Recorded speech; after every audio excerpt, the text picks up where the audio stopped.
Hello, ladies and gentlemen. My name is Mike Larkin, one half of the Steve and Mike Show, a podcaster loves what he does, the host of On the Mic with Mike, host of the Pop Culture History Podcast, and welcome to episode 116 of the Pop Culture History Podcast. It's a special show. We're talking about the great Ariana Grande, and I'm joined by my special guest. You heard her on the Mic with Mike show for an interview.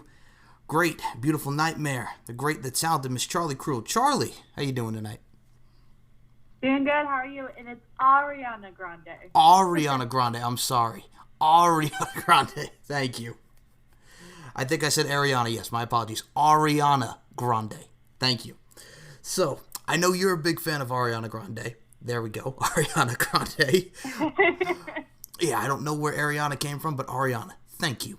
So, I gotta say, you know, when it comes to Ariana Grande, I gotta say, the girl's very talented, beautiful voice. Music, just all around, just a great, great artist. And I know you're a big fan of her, so tell us how you got into and what made you become a fan of Miss Ariana Grande. I think it started when I would watch her on Victorious as Cat Valentine. Because I always thought she was a really good actress, and turns out she was also a really good singer. And I think what made me love her even more was when she came out with her, I think it was Yours Truly, was like one of her first album release, and like loved One Last Time and Love Me Harder, and a lot of those songs. And I just started listening more and just getting, you know, to know her more as a singer, not just an actress. Because I mean, like I said, like I started watching her on Victorious on, you know, Nickelodeon. So that was like really how I started, was just watching her on Nickelodeon and seeing her become this brilliant singer that she is today. And I think the same goes with me. Like, I remember, like, so with Victoria Justice, obviously, you know, with Victorious and Ariana Grande being on that, I just remember, like you talked about Nickelodeon, I remember Victoria Justice coming off of Zoe 101, and then Victoria started up, and I remember seeing Ariana Grande as Kat, and I'm like, you know, her character, she was very funny, very entertaining, and then, obviously, you know, we would find out what a great singer she was, so I'm like, man, I kind of dig this, and I got to ask you, were you a fan of Sam and Cat, which was like the spinoff with her and Jeanette McCurdy, who was doing iCarly? What were your thoughts on the Sam and Cat thing? I have mixed emotions. I think her leaving Sam and Cat was like a big opening for her. Sorry for Jeanette McCurdy. Like, I've never really been a Jeanette McCurdy fan, but when she left Sam and Cat, you know, she started actually focusing more on her singing career, and it skyrocketed, you know, still is. I never really got into Sam and Cat as I did into Victorious. I mean, like, if they could have done more episodes or more seasons, or even like have a comeback, you know, which I don't think it's possible because how big she is right now, you know, I don't think she would have time for that, but as she did then. But, you know, I wasn't the biggest fan of Sam and Cat. I think I just mainly liked her more as Cat Valentine and Victorious. And I guess the reason why they stopped filming Sam and Cat was not just because Ariana wanted to, like, focus more on her singing career, side of her career, but also because, like, her and Jeanette McCurdy started not really seeing eye to eye and really just, like, I guess getting into it backstage. It's just rumors, but you know, I think that's like one of the reasons why they stopped with Sam and Cat. So I've always been more of a Victorious fan of Cat Valentine, not really much a Sam and Cat kind of person. I'll be honest with you, as far as the Sam and Cat side go to those things, I'm kind of right there with you. The only episode that really stuck out with Sam and Cat that I watched, because growing up in the 90s, being the Nickelodeon fan, Kel Mitchell, Keenan and Kel, all that. Kel Mitchell appeared on one of the episodes, and Kel Mitchell would go on to have Game Shakers on Nickelodeon. I remember watching that, and I think I was more into the whole, like, Victorious. Like I said, I thought it was a very entertaining show, and I think it just the tie-in that they had with all the other episode with Sam and Cat, I think it was her and the dude that played Robbie, and they brought back Nathan Kress, who was on iCarly, Freddie. So, I mean, that was like the only thing I distinctly remember about Sam and Cat, so I'm kind of right there with you on that. Right. So, I mean, yeah, but as far as Ariana Grande goes, One of the things that I got to talk to you about is because not only besides filmography, just all in all, I mean, the charities that she's done with, I think she was, what was it? There was like a campaign to end online bullying. If I remember correctly, it was called Delete Digital Drama. I believe that was one of the big things that she was like campaigning. I mean, she's raised for a lot for charity. So, I mean, she's done a lot as far as the charitable side of things go as well. That's why, like, another reason why I like her, because she cares a lot. I don't just like her as a singer because of her music. Is because, like, she's a really good person. And a lot of people, if you're going to be in the public eye, there's always going to be negative things said about you, no matter how good of a person you are. But the way I see Ariana is she is a down-to-earth, caring person, and people just, kind of come off on her as something that she's not. So I got to talk about it. I saw you on Twitter talking about she slayed at the VMAs. I'll be honest with you, after I saw your tweet, I'm like, all right, if you say it, because knowing you and knowing the fan that you are, because we both enjoy wrestling, I know how you're a big fan of Ariana Grande, I got to see this performance. So I watched the performance. It was already out on YouTube, and I'm like, man, it was unique. The symbolism of it, the bringing the moms and her grandma out there, I thought the whole entire performance, man, she did a great job. She did. She killed it. I mean, there's also other performances on the VMAs, but I think, honestly, the most reason why I watched the VMAs was because of her, because I love her, and I knew she was performing, and she was going to perform God is a Woman, which is one of my new favorite songs of hers, so I really wanted to see, because I think that was, like, the first time she ever really, like, performed it live, so that was, like, something I needed to, like, watch and see how she did, and she killed it. Like, she started off, really slow, and then she got really into it, and it was just a really good performance. It really was, and like I said, it was very. All I really could say was it was very good. And then I gotta say, God rest her soul, Aretha Franklin. I did see her perform "Natural Woman" at the funeral, and again, that was another one that she did well as. I mean, I know you were a big fan of that performance as well. Definitely. I mean, and I know I got to ask you about as far as Ariana Grande goes. I know we were going to talk about Mac Miller as well. God rest his soul.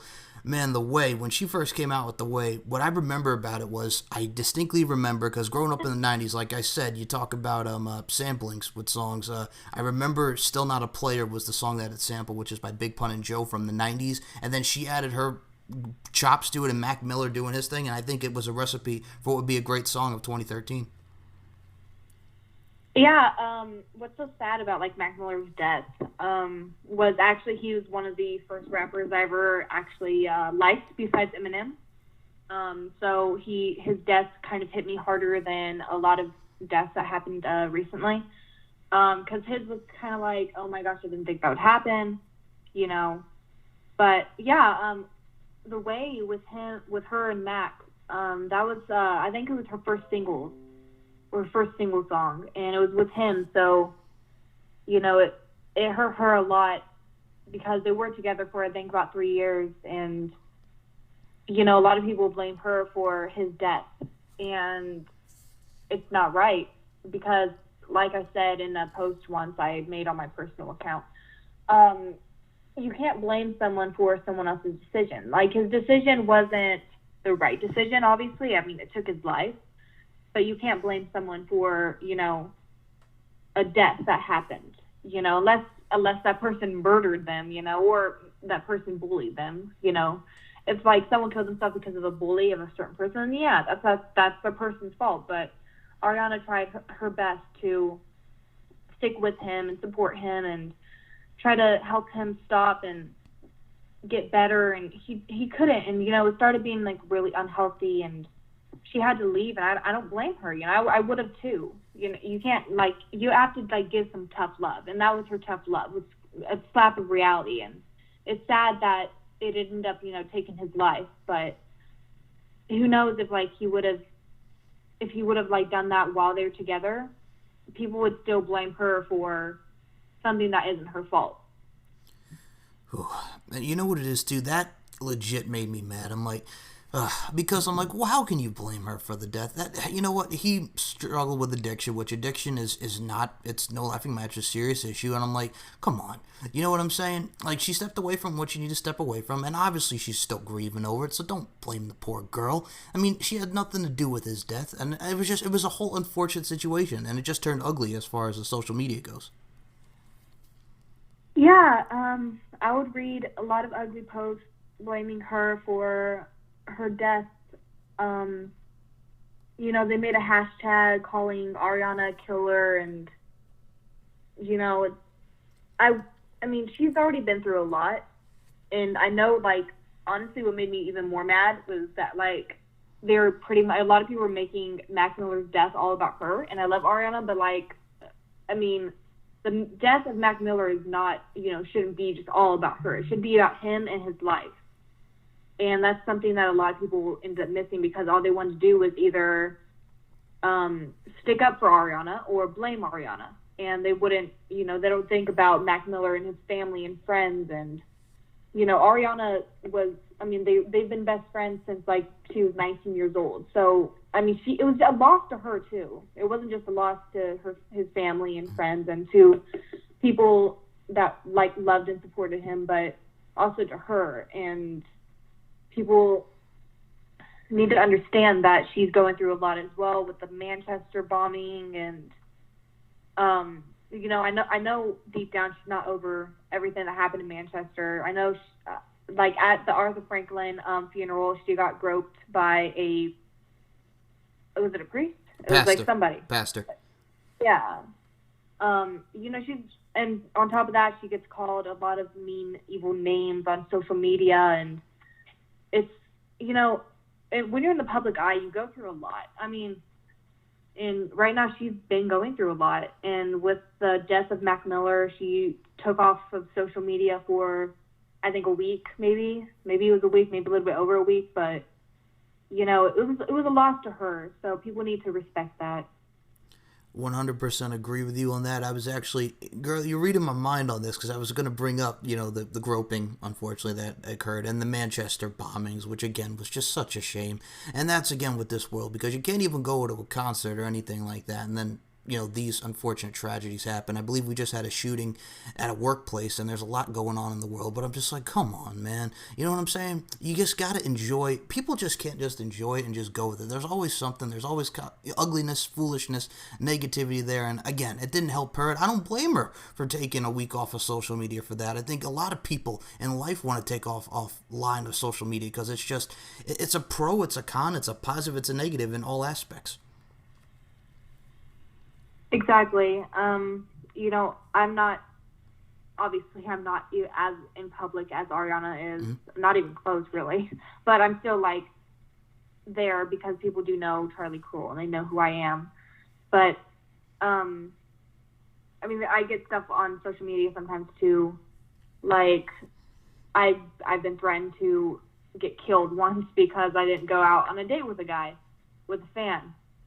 There's stuff that when you're in the public eye, and especially Ariana Grande, I mean, she probably gets stuff. There are people outside of her New York apartment, with knives and threatening to kill her and kidnap her and all of this evil stuff. And it's just not right for not just her, but not right for anybody to go through that, no matter if you're in the public eye or not. I mean, she's doing what she loves. She loves to act. She loves to sing. She loves to perform. Let the girl do what she loves to do. Right, exactly. And you know what it is, too? It's so funny. Like, with Ariana Grande, and it doesn't even, like we talked about earlier, we're victorious and all this stuff. Let her do what she loves to do. And one of the things that really got onto me, and I'll ask you if you've seen this, because I'm sure you have. If not, I'll bring it up. But, man, the connection that she has with Jimmy Fallon, I've seen her do the songs with her. She did Ew on Jimmy Fallon. She did the whole Celine Dion impression of, like, Amy Lee from Evanescence. I mean, the girl's got pipes, and she's funny. She's entertaining. I love that, actually. She does a great, I think she did Jennifer Lawrence once as well. Yeah. She does a lot of impressions, and I love it. I love watching her and Jimmy Fallon stuff. They're always really entertaining, and she is a really good entertainer. And that's the thing. Like, as far as Ariana Grande again goes, I, that really is what just, and it doesn't like you, because it doesn't have to do with Victorious or the TV shows, because again, I'm a little older than you, I'm not gonna lie, so when that show came out, I was in my mid-teens, so, I mean, I was kind of like a little on the decline with Nickelodeon, but then I would come back and watch some stuff, and I, as someone who grew up with Zoe 101, and I'm like, alright, let me give this a shot, and then I watched that, and then I'm like, alright, funny. She's entertaining. She's doing her thing, and then she comes onto the music scene, which a lot of them did from Nickelodeon, Disney Channel, respective fields, so to speak. So I'm like, there's a lot of like, I'll be honest, growing up, like I was born in '92, so you grow up in the '90s, and you're accustomed to like your as far as women go, you think of girls like Britney Spears, Christina Aguilera, Mandy Moore, Jessica Simpson, who came out in the '90s still doing their thing, and people have that legacy about them. A lot of people like my age will ultimately dismiss Ariana Grande, which I'm like, you can't be like that. And I'll be honest, I've done some of it myself. But in regards to her, I gave her a chance, and I gotta say, I'm glad I did because I liked it. There's a lot of judgments in this world, so I'm saying, people, don't judge. Just enjoy it, and just enjoy it for what it is. I agree. I mean, there's no denying that she is the, I think, only star from Victorious that really skyrocket, as far as she did. She's the most popular. I mean, you can't really go on like a radio station without them playing one of her songs, or going on somewhere on TV where they're not talking about her, or going through social media, you see a post about her and what she's done, and oh, here's a picture of Ariana in public or whatever, she's definitely like one from Victorious that really skyrocketed and really got as popular as she did. 100%. And like I said, this is why I'm glad I have you on tonight to talk about this, because I'm like, I know you're like the Ariana Grande enthusiast, so I'm like, we can enjoy this, we can talk about it. So I'm like, all right, now I gotta ask you, do you have any particular, like we talked about their songs, there's a lot of great songs from Ariana Grande. Do you have a particular favorite song, particular favorite album, or you just soak it all in and enjoy it for what it is? I mean, I soak it all in for what it is. I mean, I love so much of her songs. I have so much downloaded on my iTunes. Right now, I'm gonna go with Sweetener, which is the album that's out right now because it has a lot of good songs. Also, Dangerous Woman was a really good one too, but I have to go with Sweetener right now because it has God as a Woman, it has No Tears Left to Cry, it has Breathe In, it has these great songs that like just you can actually connect with. And I'm not saying like past songs of hers you can't connect with, but especially like these songs that she has now is something that you can really connect with. Right on. Now I gotta ask you, because as far as genres of music go, and like I told you, besides Eminem, as far as rap and Mac Miller, I was gonna say, you think Ariana Grande, you got her in like that pop R&B type of genre kind of deal. Do you have any particular genres of music, or you have like a very eclectic mix? Because like myself, I'll listen to anything and everything. Rock, pop, R&B, rap, don't matter. Do you have any particular genre that's your favorite, or again, is it more like you'll soak it all in as far as the music aspect goes?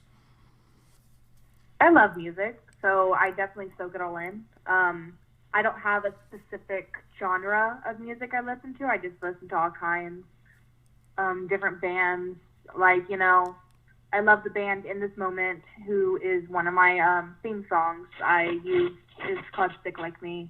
I use that theme song as my music, and I love Skillet, and obviously Ariana. I love Michael Jackson, Prince, Selena Quintanilla, different types of music that, I mean, like, yeah, I just love different types of music. I love music for what it is. Now, especially Disney. Oh, yes. Okay, so I gotta just say this. I mean, you talk about the great Michael Jackson, and I'll say this right now. I was the one, and I'll be honest with you. I'll give you a funny story about Michael Jackson. You remember when This Is It came out in like 2010? That was like supposed to be like his final concert, but unfortunately he passed away before the concert could go into fruition. Yes, yeah. Like when it first came out, I was one of the first to go see it or get the DVD. I don't think I've seen it in theaters. I think I waited till like the DVD came out. But when I got it, it sucks because I don't have that movie anymore. I don't know where it is. Like we moved so many times since I got it, so it had to like just disappear somewhere. But I would like to I mean, I have other movies of his, but yes, I do remember When This Is It came out. Okay, so, man, I gotta tell you, I got the DVD in my possession somewhere, because like you, I also moved. I have no idea where the hell it is, but I'm sure I'll find it.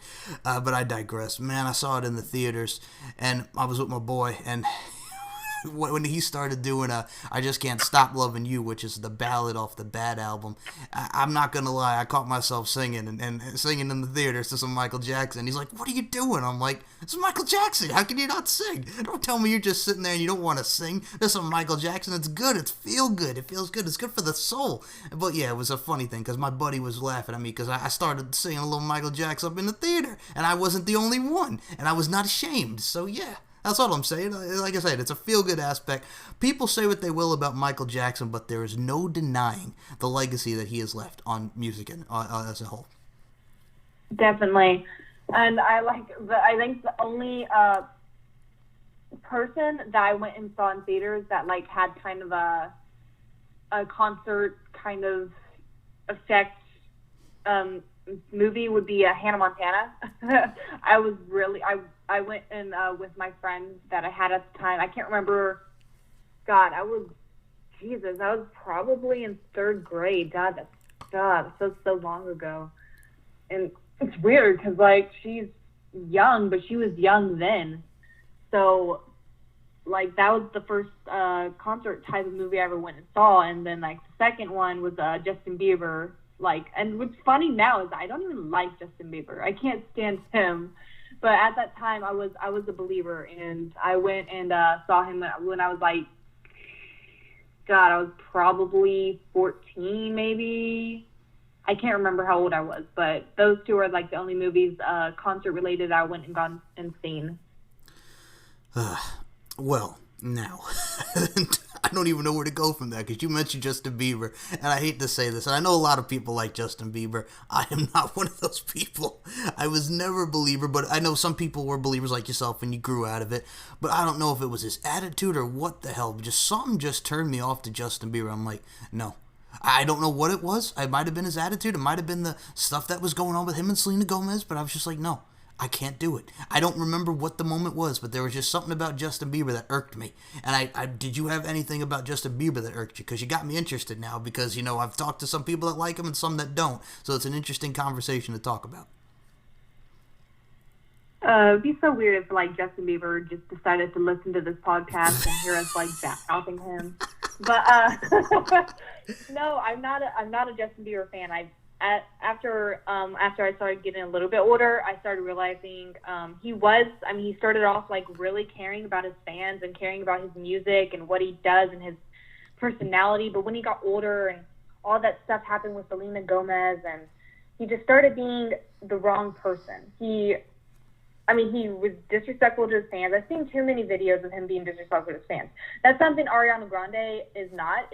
She loves her fans and she will go all the way like for her fans because she'll do anything for them. And that's something that I think, I'm not saying celebrities have to like give up their personal, you know, stuff or, you know, give up their entire life for these people they've never even met but know them. But at least be kind. And if someone gives you like a present from them, you know, you should keep it and take it to your heart. Like I get little stuff from fans once in a while, and I keep every single thing that somebody would give me, you know? It doesn't matter if it was just a rock or something like just small. Like if a fan gives it to me, it means the world to me. And that's something he doesn't appreciate. He doesn't appreciate his fans. And that's something I came to really realize about him. And ever since then, I couldn't even listen to his music the same because if you have a bad personality, and you're just not that good of a person, your music's not going to be that good either. Like Ariana, she's a good person, she's good-hearted, and she has good music. Because like people see how she is as a person and listen to her music and be like, I like this. So no, I'm not a Justin Bieber person at all. And you know what's funny? I think that's another thing that it ties into, like you mentioned, the genuineness, what she does with her fans. People can connect to you. You know what I'm saying? It's just it goes back to being kind and just everything. You know what I'm saying? Like you keeping like a rock or just anything that a fan would give you. I mean, like I said, you're relatively new and you're doing your thing. You're on the come up. You're on the rise, if you will, Miss Charlie Kruel. So I think that's a great dichotomy that you got to have with fans and just overall people and just as your overall being. You know, to be supportive and be kind to your fans. Right. I mean, like, even if a fan isn't even going to give me anything, but they're going to come up and they're going to show me a random picture of their cat, which actually happened once, and I was very intrigued. It was at Emerge, and it was the first time I ever wrestled at Emerge. A fan came up and showed me a picture of her cat, and, I mean, I was intrigued. I listened to her about her cat for at least 20 minutes. Nice. Like, I was intrigued. I wasn't like, get away from me, please, get away from me, please. Like, I wasn't being a nasty person to her. I was intrigued by what she was showing me because she also, on top of that, she told me how good I was. But, like, other things she wanted to do, she wanted to show me a picture of her cat, and I was very interested, so. Right on. Now, I got to say this as well. You had me dying because I go on the social media, I don't know if it was Facebook or Twitter, and I saw there's like you coming out, you're doing your entrance, and I gotta mention this because it was great, and it's great heel tactics. Did you give a finger to like an audience member? Because I distinctly remember seeing that finger going up during your entrance, and I'm like, that's great heel. That's old school right there. Just flipping them off and just I love it. So can you just explain that? Because I gotta say, I dug it. That was my cousin. Oh my! Whoa! Wait a minute. Hold on. You gave the finger to your cousin. Yeah, that's why I said my family isn't even safe. Oh, jeez. No, it was not even on that. It was his 13th birthday, and I saw them. I thought like this is a good opportunity. And originally, like I did go for a high five or whatever, but in my head I was like, oh, I'm heel, shoot. So I just took it away and I just gave him the finger, and it was good, but. Yeah, in my head, I love just being as a heel. I just love being this bad person. I mean, I made a little girl cry that night because I told her, like, she was making fun of my hair. And I told her, I was like, I can fix my hair for free. You need about $3,000 to fix your face. You know, I say stuff that comes to my mind. And that was the first thing that came to my mind was like, I'm going to give the finger to my little cousin. And I did. And I don't regret it. I even told my family while I was in the ring, I don't even want to be blood related to you guys. And this is just stuff that's not coming from myself, but coming more from Charlie Kruel and who she is as a person. When I get in the ring and I'm this different character that people don't see me as right now, I'm definitely different. I can be the meanest person in the ring. If I'm heel, if I'm babyface, I can be your best friend. You know, it just depends on whatever I am given. I gotta say, it brought a smile just because, as someone who enjoys both the baby faces and the heels, in that particular moment, that was the ultimate heel thing, and I dug it. I gotta say, I dug it because, like I said, it gives you that heat, and like I said, as your overall character, so I dug it, and it kind of reminds me, I don't know if you've ever seen the video, so CM Punk on the independent scene, this is before he was in the WWE, did you ever see the clip of CM Punk, I don't know, somebody was heckling, and he went to the little kid, he stuck his head out of the ring, and he said, I hope your parents die. Have you ever seen that footage? Yes, I did. And on top of that, I've seen his promo that he did on John Cena and the entire WWE on Mr. McMahon. Yep. That promo was literally the promo, besides AJ's promo that she did in 2013 to the Total Divas. Those promos alone made me be like, I'm going to say whatever I want. And if I feel this way, and I'm a bad guy, and this is how I'm feeling, even if I'm not a bad guy, and I'm just a babyface, if this is how I feel, I'm going to get on the mic and I'm going to say it. You know, so those are CM Punk and AJ Lee are, like, two of the biggest people that ever, like, made me just want to be this mean person because they did it so fun. And when CM Punk would say, like, I hope your parents die, or you have a vagina, or whatever he said at the moment, it's just something that came from his head. You know, it didn't come from Phil Brooks, that came from CM Punk, you know, and he was a total heel. He didn't care, you know.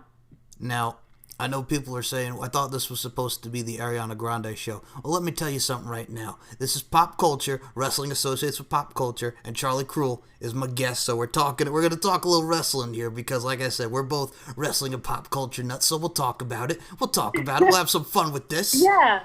So Yeah, we can't, just bring me on and not talk about wrestling. I love Ariana Grande. I can talk about her for days, but there's going to be other stuff where I'm going to want to throw out there too, like on CM Punk or wrestling or flipping off my cousin or somebody showing me a picture of their cat, Well, it's going to be random. Well, first and foremost, that was my plan with this show. Yes, it's a pop culture show, but like, I'll be honest with you. Like, I had Congo Kong on this particular podcast, and guys, I know Congo Kong's a big like R&B guy, and he likes all different types of music. But of course, I'm going to talk about Impact Wrestling and all this on here. There's going to be wrestling talk, and wrestling does fit into pop culture because you see a lot of the wrestlers. The Rock and Wrestling Connection with Cyndi Lauper, who, by the way, deserves to be in the Celebrity Wing of the Hall of Fame. Just a lot of wrestling does apply to pop culture. You see the talk shows, Jimmy Fallon, Conan O'Brien at the time, Jimmy Kimmel, Jay Leno, David Letterman. So it fits. It fits. And also, I get to say, you're also missing one of the best CM Punk ones. Do you remember? I'm going to ask you if you've seen this one. This is not the WWE one where he said you have a vagina. You already covered that. So I was going to ask you, have you seen the one where... All right, so he's working for FIP, which is a promotion in Florida. They're in a strip club, and he yells out at the stripper, "You're a whore." Have you seen that particular one? I have. I've seen a lot from his independent wrestling days, like from IWA. I have a video saved on my YouTube just so I can watch it and laugh my ass off because he was a good heel. He was a good heel then. He was a good heel when he got in the WWE. I just got to say this right now. As far as he'll go, this actually will come back to you, Miss Kruel. Man, all right. I saw the Dale Patrick's thing, and I got to tell you right now, I loved it. I loved the highlight video of it. What you and Jason are doing, I got to say, if you guys have not seen Charlie Kruel, go to her YouTube, Charlie Kruel. Look at her, Jason Saint, the Dale Patrick's, what you're doing right now. And like I said, you're relatively new, and this is why I like you. You're humble, you're doing your thing, and you're just going to keep going. And I love it. And I love it. And you have my support forever. And that's why I've always said you're always welcome on whatever show I'm doing, whether it be this, the pop culture, on the mic with Mike. Like I said, what you're doing right now, just keep doing it. I got to just tell you that right now because that was some good stuff. Thank you. I'm very grateful to have, Jason worked really hard on that highlight video. I was very proud of it when I watched it. It was very, when I watched it, I didn't feel the connection to what we were doing until I watched that video. And then I realized, dang, we made an entire story out of these few clips.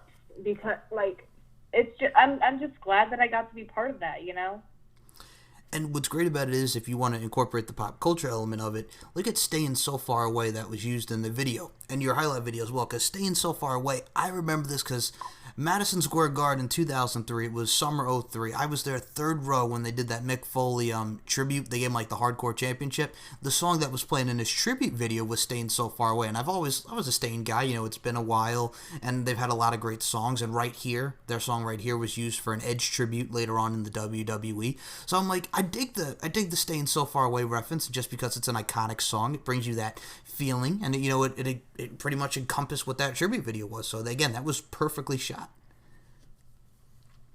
It was too. It was good. And like I said, Stained is another one. A lot of people look at Aaron Lewis now. I think Aaron Lewis is doing a solo thing, and I think him Kid Rock. Kid Rock would do rap, rock, whatever. And I think Aaron Lewis is looking to go into country, which I'm you got a dude with a piercing on his eyebrow going into country. I'm all right, that's a little different. I dig it, but I wish him the best. But I'm trying to picture in my head Stained, Aaron Lewis as a country singer, and I'm whatever you want to do, you know what I'm saying? As long as you're happy, do your thing. Yeah, that's what I usually say. If I'm happy, and I'm happy doing what I'm doing, then I'm going to keep doing it. Right on. Absolutely on that. Now, I got to ask you, because we're going to get back to Ariana Grande in a second, because I got a couple other things to mention as far as Ariana Grande goes, but I got to ask you, man, you got in the ring, Dementia DeRose, you've been, okay, I cannot keep up with this because I see you doing your thing with Dementia DeRose. You just came off a match with Piper Brooks, getting the dub over Piper Brooks. And then you're going over here. You got a lot of events coming up, which I'm going to have you plug at the end of the show. But man, you got to talk to me about working with the weapon of ass destruction, Dementia DeRose. That ass hurts. Let me tell you. When you told me that was her finisher, I was I'm sold. I'm going to die. But no, it was a good match, and I mean, that was a great match that I had in Pennsylvania. My first ever time I ever performed in Pennsylvania, and I couldn't have asked for anything better, or a better opponent than Dementia DeRose or Double DeRose. She was amazing. So I was really happy about that. I got it. And the outcome. Yes. Yes. All right. Now I got to ask you about Piper Brooks as well, because there may have been some chicanery. There may not been some chicanery in that matchup, but again, there's an old saying: by any means necessary. You got the dub over Piper Brooks. Talk about working with Piper. I love Piper. I was very excited to hear that I got to work with her, or that I'm getting to work with her. We had it was a really fun match. I mean, she came out with a dog, and I was freaking out, and I got in the ring, and I turned around, and she clotheslined me a few times. She gave me a suplex, you know. It was a fun match. I had a lot of fun. I mean, the entire show, like, I had a fun time, so. All right, and like I said, there may not have been chicanery, but you got the dub, and that's all that matters, right? Yeah, I mean, people keep saying that I cheated, but, I mean, she was the one that knocked the ref out, so. Yeah, well. I mean, it wasn't cheating, it was competing. It was. It was. Oh, man. Like I said, that's why I love you. But now, before I go back to Ariana Grande, I got to mention this as well. Wrestling and music. Now, what I mean by this is, like, I'll be honest with you, some of the groups that I got into actually come into professional wrestling because I love the theme songs that the WWE used to have. Like, for instance, 2002, you had groups like Trust Company, you had groups like Puddle of Mud, Saliva, and just so many. And then, you know, you incorporated, like, Demi Lovato for one of the SummerSlams and Kat DeLuna and all these artists. Like I mentioned, there was a different vibe and different feel. It's very unique. But I gotta say, some of the best tribute videos or some of the best rock songs that you heard from wrestling come from those theme songs, and I think you would have to agree with me on that, because there were a lot of great themes from WWE that you would and not just wrestling theme songs, but just theme songs for pay-per-views that gave you the build, and like, man, I want to see that show. Definitely. Did you have any particular wrestling favorite theme song that you liked as far as pay-per-view wise, or just in general that either could be WWE, Impact Wrestling, or just anything that you heard as far as wrestling goes? Oh, this is a hard one. I can't remember the name of it. Maybe you can help me. But sure. Kevin Rudolph had a song for SummerSlam. I think it was 2012. I'm going to guess. Something about, like, Don't Give Up or something like that. Oh. I remember it, and I liked it. Okay, I remember Kevin Rudolph doing I Made It, I Made It. That was one. I remember Just Let It Rock, Let It Rock, Let It Rock. But yeah, Kevin Rudolph was another staple that WWE used for a little while. Yeah, and his songs are good. Like the song you just mentioned, I Made It, that's a good song of his. Another theme song I really enjoyed. I think I'm just being biased because I love AJ Lee, but AJ Lee's theme song was pretty good. Like, right when it started up, you get goosebumps all over you. You're like, oh, shit. Like, here we go. That, light it up, light it up. Yeah. That one, yeah. CM Punk, maybe I'm being biased about him, too, but, I mean, his theme song was really good. There's a lot of theme songs that are just really catchy that I love to listen to just as a song.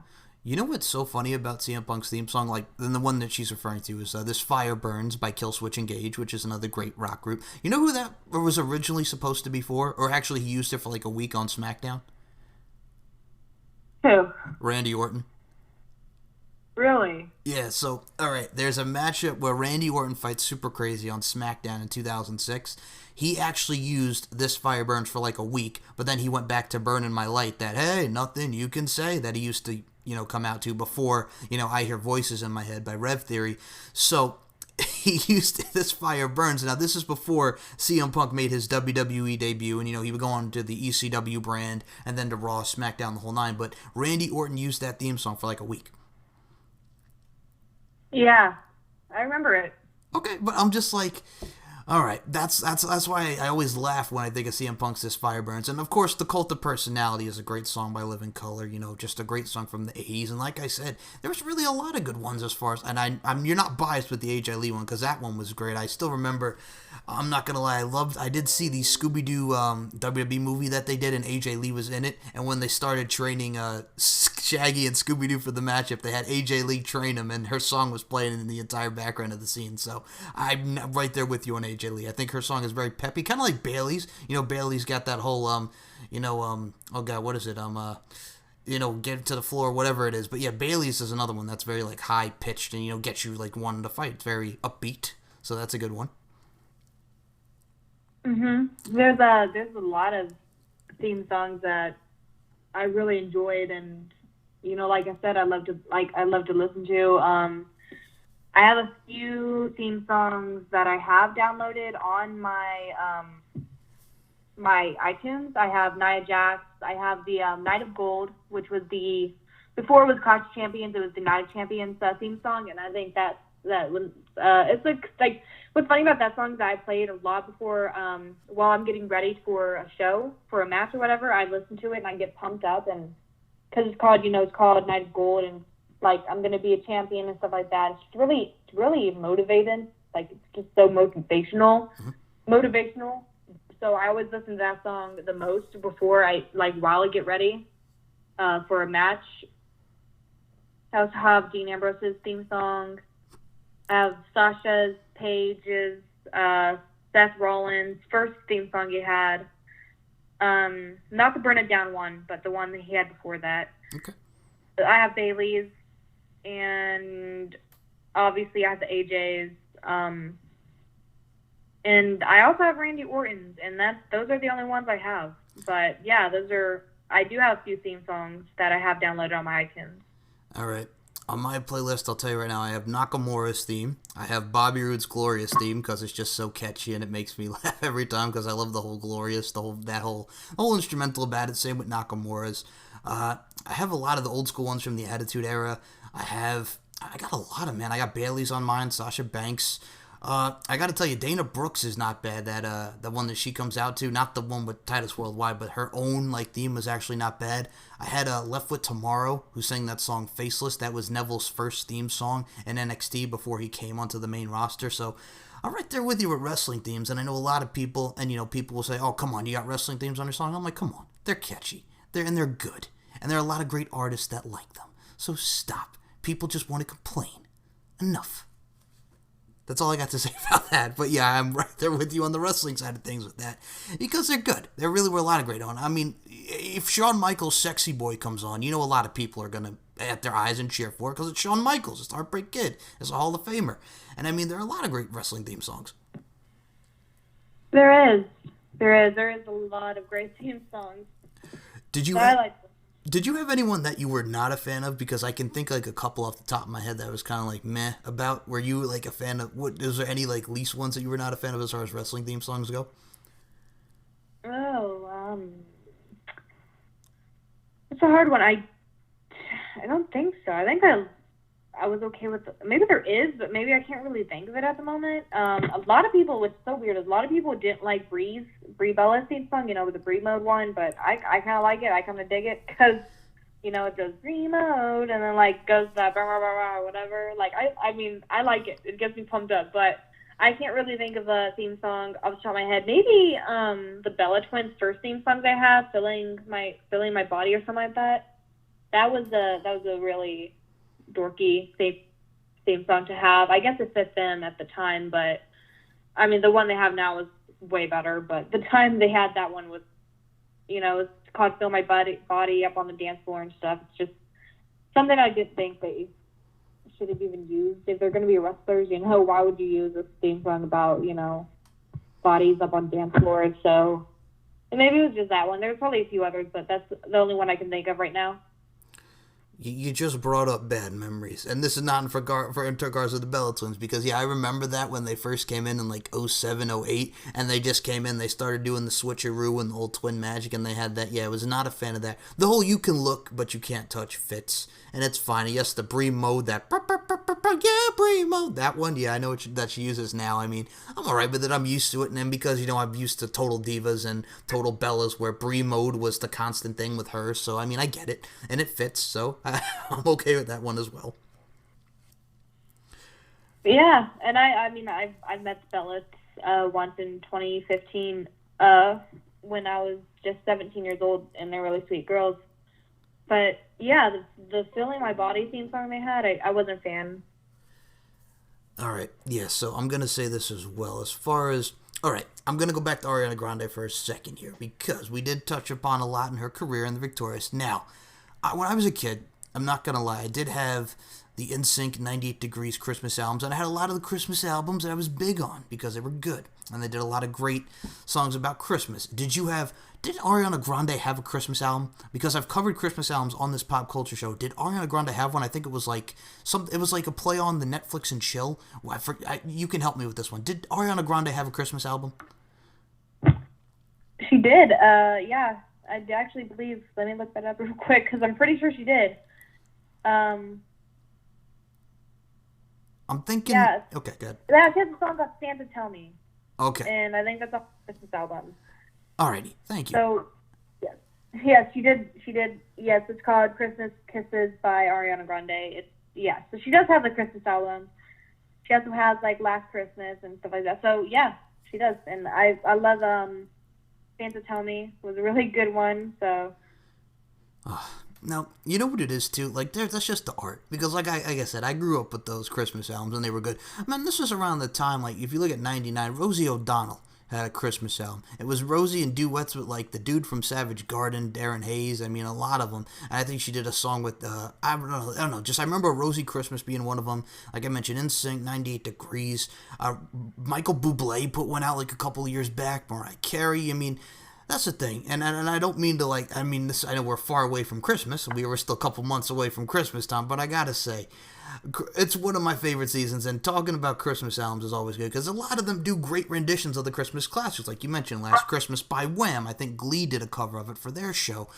There was a lot of people that did great covers of classic Christmas songs, so that's another tie into pop culture, because if you'd have their albums, you knew there would be a Christmas album by whatever various artists that you were, into. Exactly. Now, all right, before we do come towards the end of this, and I'm going to tell you right now, thank you so much for this. This has been a blast, and I'm definitely going to have you on again in the future. We'll talk about your, I got to say this right now, people. Charlie Kruel, if you're not checking her out, check her out, because you got a lot of events coming up, and like I said, you're relatively new, but you're still doing your thing, and you're just going to keep getting better and better, and that's why I say I'm happy to support you. But man, first and foremost, plug your events, and then we'll get to social media, but I got another topic to talk about. But plug your events, because what you have coming up is just wow. So go right ahead, Charlie. The floor is yours. Well, like I said, every Sunday I have Grindhouse Pro Wrestling, which we put on a show every Sunday. Doors open at 2, bell time is 3. I know we're having a Saturday show, which is going to be huge on October 13th, and it's going to be at the Jeffersonville Arena.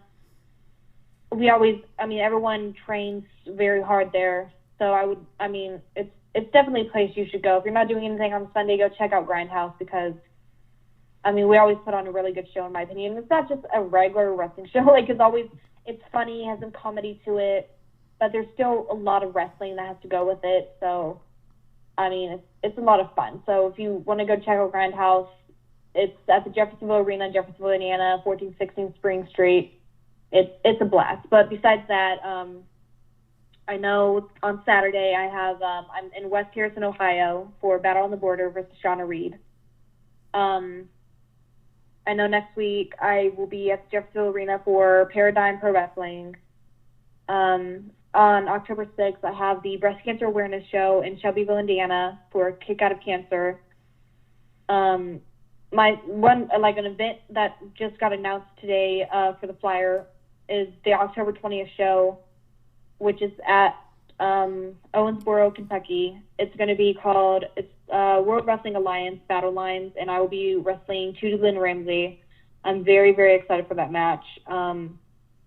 Right now, those are like the main shows that I have coming up, but yeah, all of those shows are going to be a blast. So if you could make it, please do. It's going to be a lot of fun.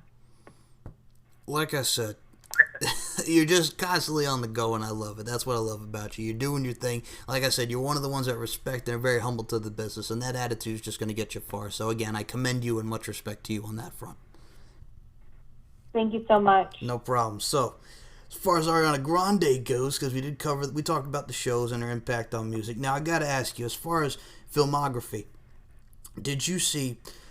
All right, now I've seen the original Zoolander. I think she made a cameo in Zoolander 2. Have you seen Zoolander 2 where I think she was in Underdogs? I know she's done a lot of like animated films and all that, but have you seen like any of her like, big films? Because I know the big TV ones, she was on The Voice. I know she's done Saturday Night Live, Jimmy Fallon, and Carpool Karaoke. I think she did one, but I'm like, have you seen any of those like movies that Ariana Grande was in, like Zoolander 2, or any of like the animated ones like Underdogs or anything like that? Which is weird. I haven't. I've seen the Carpool Karaoke, something like that. Yeah, I've seen that. I don't think I've seen any Zoolander 2. I haven't seen that. Gosh. Yeah, because that's what I'm saying. I think that's it. Yeah, that's why I'm like, because I'm like, well, thinking, wait a minute. I'm thinking to myself, I got Charlie Kruel on here to talk about, Ariana Grande, not Ariana, and I apologize for that error. Thank you for thank you for correcting me in the beginning. I realized after I said it, I'm like, oh, wait a minute, it's Ariana, not Ariana, and then you go, it's Ariana. I'm like, sorry, jeez. No, but mistakes happen. It's okay. I was gonna say, like, because I'm used to, like, we talked about Victoria's and and Sam and Cat. And we talked about, her on Jimmy Fallon. I know she's performed on Saturday Night Live and The Voice and all this stuff, but I'm like, I really couldn't, like, think of a movie that she was in except for, like, making the cameo in Zoolander 2, which, I'll be honest with you, I did not see. Because I think growing up, I was a big Zoolander, the original fan. And sometimes, how the sequels aren't as good as the original ones. I think that was the case in that particular one. But yeah, I've not seen any of her films. And that sucked. I'm like with you on that because I'm used to more of her being on the television screen as opposed to, going out to seeing a movie with Ariana Grande. Because she really hasn't had a lot as far as like cinematic roles. Except just for the, like we mentioned, the Carpool Karaoke and all that. Right, and besides Victoria's, I can't really think of, like, others that she was really a part of. Because, like I said, she's so busy with her singing career. I'm sure she'd be in so much more movies and TV shows if she didn't, like, I mean, she's been in, like, TV shows before. Like I said, Victoria's, Sam and Cat. There's another one that I cannot remember the name of at the moment. I don't think I've ever really seen it, but I know she was in it and killed it like she did, like she would. But other than that, I mean, I don't think I've really seen much of her besides the ones that we've mentioned. Okay. I don't mean to laugh, but the kill it as she would. Just the dominance, the predominance in your voice. Kill it as she does. Like I said, that's a true fan right there, because kill it as she does. I'm just throwing facts right now. Just throwing facts. Just throwing facts. I'm sorry, but that just got me because I'm like, all right, because we're talking. Then just the emphasis in your voice. She killed it as she does. I'm like, putting it down, Charlie Kruel, putting it down. Oh, all right, now as far as music goes, I got one more music question for you because we talked about, we both are very eclectic in our mixes and what we like. I got to tell you, the one thing that I wasn't big into, and I mean, I'm a rock fan, I like metal, a little bit of metal, but death metal, I kind of had to draw the line, because I'm like, too much screaming. Did you have to draw the line on any music? I mean, as far as death metal goes, are you a death metal girl, a rock metal, or any death metal, or not? Like I said, like, I just love different kinds of music. I don't think there's ever really, I mean, besides country, I'm not a huge country person unless you're Carrie Underwood. If you're Carrie Underwood, then I'll draw the line at that because I mean she's good. But I think country is the only one I can think of right now because I'm not a huge country listening girl. Besides Carrie Underwood, but other than that, I'm just not a big country listening girl. So I think country would be the only one I can think of right now that I would actually draw the line of in music for myself. I gotta bring it up, and I gotta do this. And again, the predominance. Unless you're Carrie Underwood, I am not listening to your music. Again, I love the predominance in the voice. Oh, man. No, I'm teasing. I'm teasing. Unless it's Carrie Underwood, I'm not listening to any of your country music. That's pretty much how I'm just pointing it out. Just throwing facts. That's all I can say. Anyway, I digress. I'm teasing. But no, as far as country goes, you think of the girls that came along in the like we talked about Ariana a lot with the show and just music in general and pop culture. You think of girls like Nicki Minaj. You think of girls like, oh my God, Miley Cyrus. Can't be a miss if you don't mention Miley Cyrus. Billy Ray Cyrus. I'll be honest with you. I do have Achy Breaky Heart on my on my playlist. I'm not gonna lie. Jared Neiman. I'll be honest. I'm not a Luke Bryan fan. I know a lot of people like Luke Bryan and Blake Shelton and all that. But yeah, as far as country, I have like a little bit, like a little something. Like and Carrie Underwood, Before She Cheats was a big hit for Carrie Underwood, and I agree with you on that as far as Carrie Underwood goes. I think another one I got to mention. Were you a Taylor Swift or no on the Taylor Swift front? When I was younger, like the early stages of Taylor Swift, I liked, and I used to have her albums. But once she got a little bit older, I kind of just grew away from being a Taylor Swift fan. I'm not really somebody that just wants to sit down and listen to a new album or whatever that she comes out with. I'm not a huge Taylor Swift person. So no, I'm not a huge Taylor Swift person at all.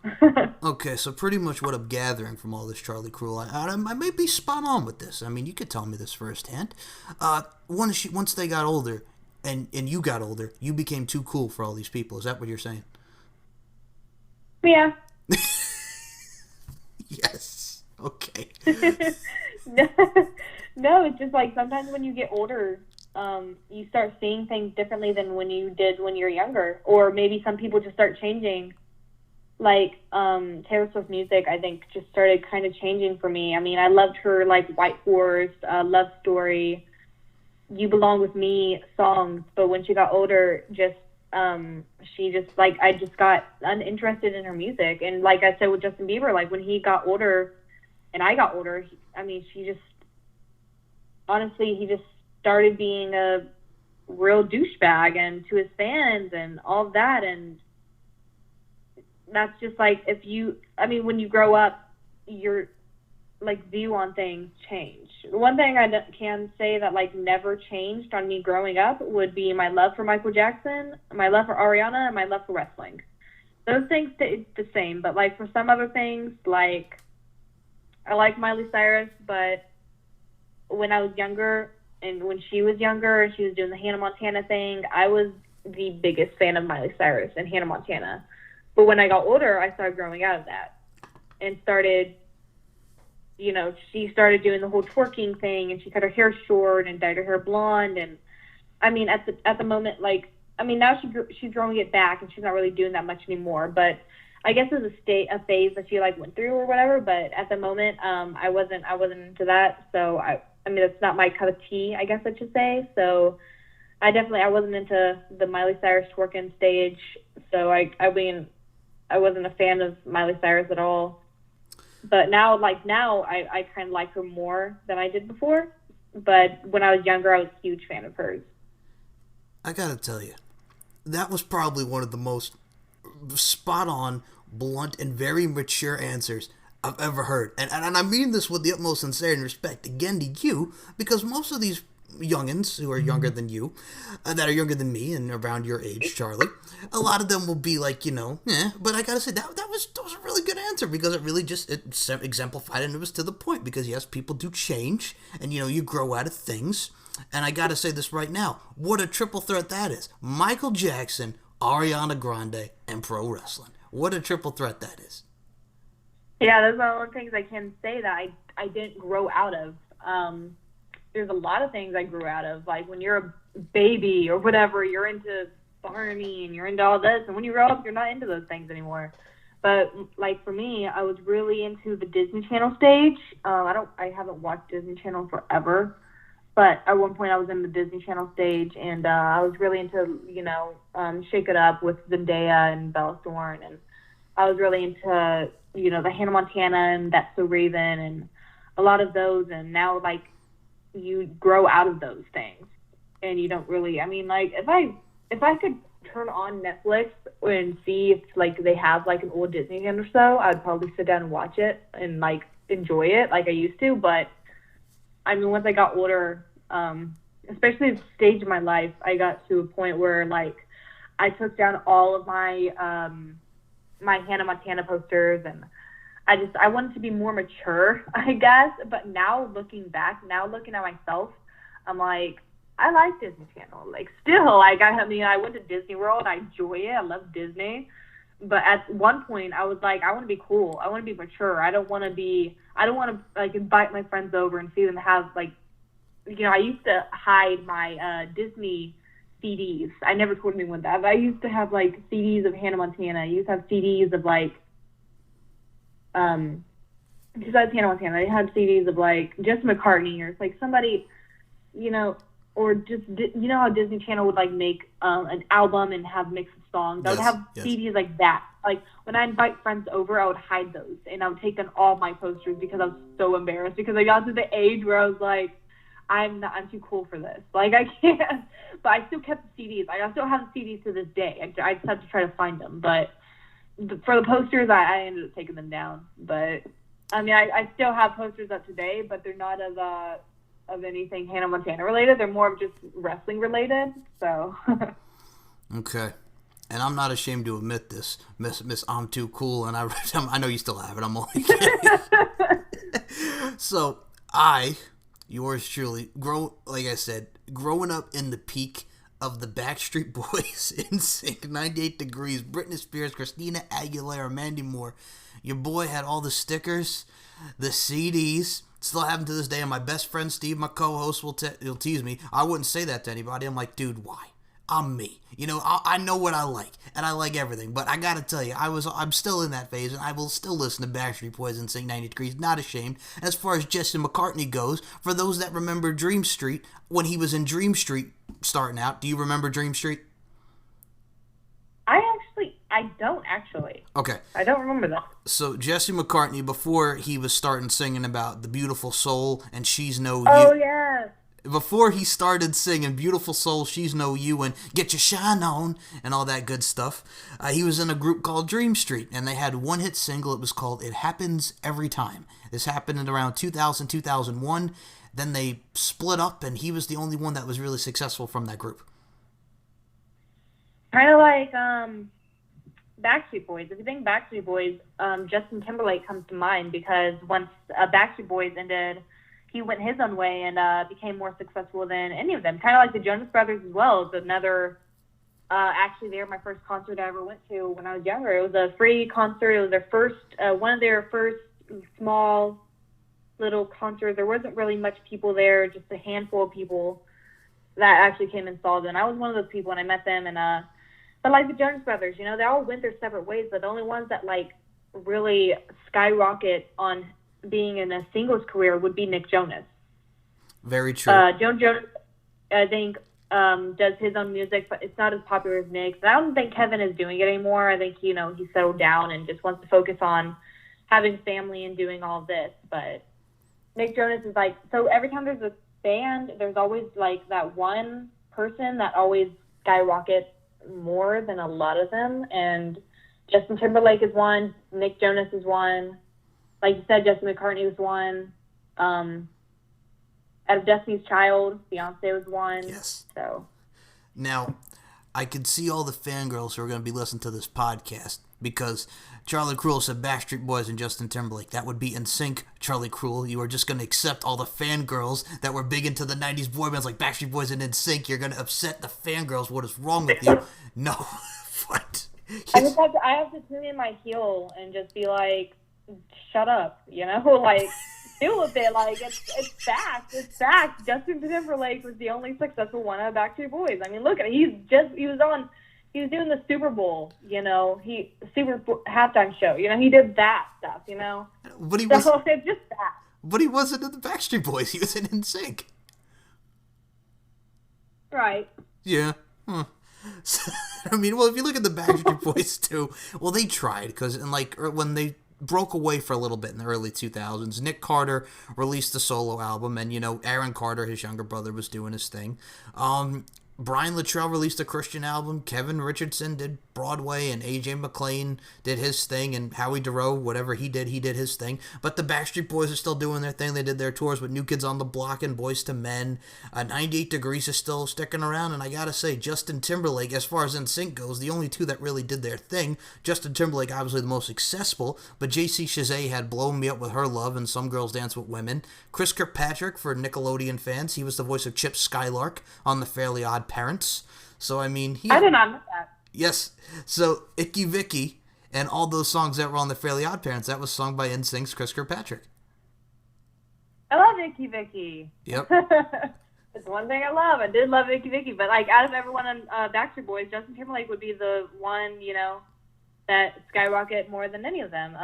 Like his song, it's one of my favorite songs of his. Let me find it, because it's Justin Timberlake. What is the song called? Mirrors. It's called Mirrors. I love Justin Timberlake's song Mirrors. Off the 2020 Experience, yep. It's my favorite. I love the video to it. I feel like a lot of not Justin Timberlake, but like a lot of Backstreet Girls or Backstreet Boys fangirls are gonna like listen to this and want to like cut my throat or something because they're like, "What do you mean they're not successful?" I'm not saying that, but I'm just saying out of all of them, Justin Timberlake was the one that was like, whoop, right to the top. So I was gonna say, I think you're just doing it on purpose now and saying that Justin Timberlake's with the Backstreet Boys. You heal you. You're generating the heel heat, man. Yeah. Generating the heel heat. I never used to make people hate me. Starting with this. Yes. So, all right. Well, again, before we close out, thank you again. We'll do another pop culture show together, and I will definitely have you on for an interview because you got a lot coming up with your events. So let everybody know where they can check you out on the Twitter machine, the Facebook, the Instagram. Once more, the floor is yours. Like my Twitter and Instagram, also my Facebook is all under Charlie Kruel, and if you want to check me out on YouTube, it's Charlie Kruel Wrestling. If you want to check out the place I train at on Grindhouse Pro Wrestling, you can just look up Grindhouse Pro Wrestling on Facebook, and they have a Twitter that's under Grindhouse Pro Wrestling, and on Facebook it's under Grindhouse X. So you can not Facebook, I'm sorry, Twitter. It's under Grindhouse X. You can check those out. Along with people that I trained with, like Pizza Guy has a Twitter and social media you can check out.